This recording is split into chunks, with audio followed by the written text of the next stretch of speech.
Something big is happening in Nepal's political world. It's been completely shaken up. Following a huge, leaderless protest movement, public frustration has basically created a power vacuum. And now, dozens of new political parties are rushing in to try and fill it. So today, we're going to try and make sense of this political explosion. Party is a disease, like incurable cancer. Wow.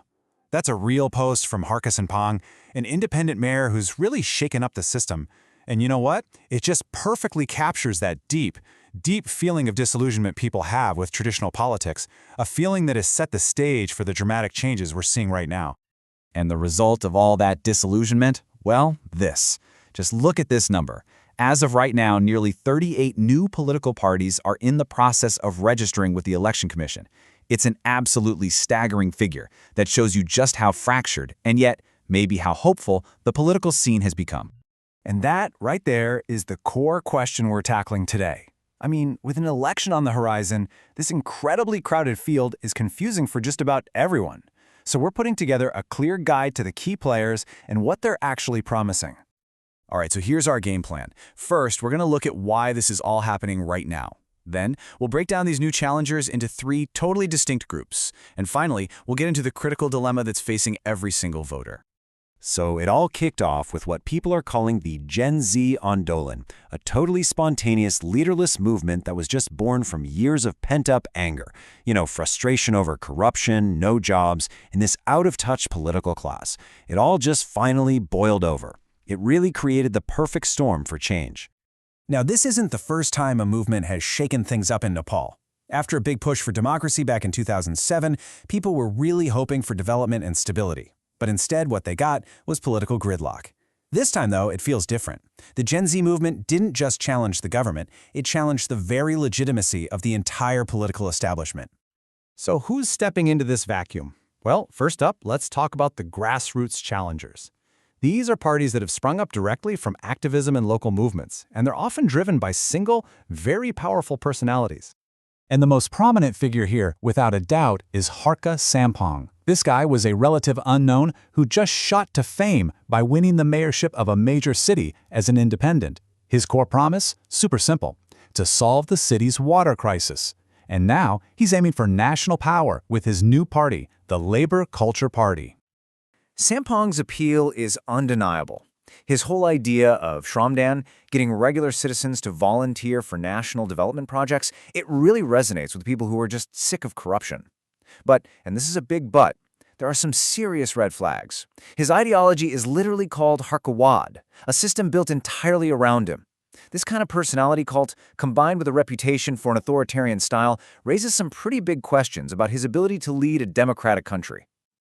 Okay, next up is another activist-led party, but this one is tackling a single, incredibly powerful social issue that has been ignored for decades. Let's talk about Kaigendra Sunar and his party, Hamro Party Nepal. Suvenjanar is a longtime Dalit rights activist, and he has built his party on one crystal-clear mission: to bring the historically marginalized Dalit community into the mainstream of Nepali politics. And the party's structure really reflects this. Their central committee is overwhelmingly Dalit. And if you're wondering why this party even needs to exist, just look at this chart. I mean, the numbers are just staggering. In 2064 BS, there were 51 directly elected Dalit members of parliament. Fast forward to the last election, and that number had plummeted to just 1. 1. This visual just starkly illustrates the systemic exclusion that Hamro Party Nepal is trying to fight against. All right, let's switch gears completely. We're moving from the activist on the ground to a totally different kind of contender. This group isn't really defined by activism, but by professional expertise. These are the parties led by educated technocrats, engineers, doctors, and successful entrepreneurs.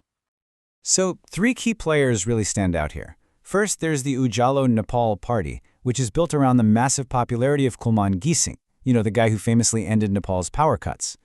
Next up, the Gaidasha Loktantrik Party is bringing in business leaders, including the founder of a major airline. And finally, you've got the Janadesh Party, which is a hub for lawyers, journalists, and other public figures. Now the Ujalo Nepal Party is widely seen as a heavyweight.